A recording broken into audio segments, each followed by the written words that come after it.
You've got to enjoy life. That's what Jesus wants you to have, enjoyment. Sabi ni Solomon na hindi naman aksidenteng pinakamatay ng tao sa balat ng lupa. Ecclesiastes 8:15, so I commend the enjoyment of life, because there is nothing better for a person under the sun than to eat and drink and be glad. Then joy will accompany them in their toil all the days of the life God has given them under the sun. Sinabi ba niyang magtimpi, magtiis, no? Sabi niya, mag-enjoy ka. Yan lang ang mahihita mo sa buhay na ito.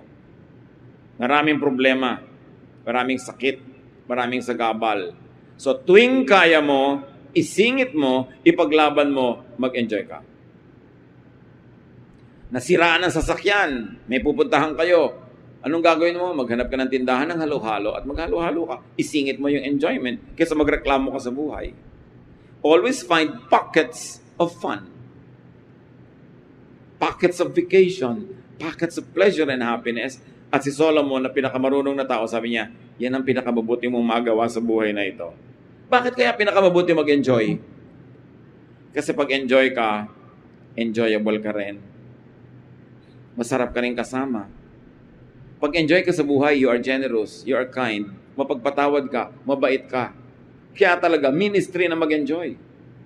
E pagka ikaw miserable, you cannot give what you do not have. You cannot be kind to others when you're miserable. You cannot help others when you are tired. That's why you should learn how to rest. Nourish yourself.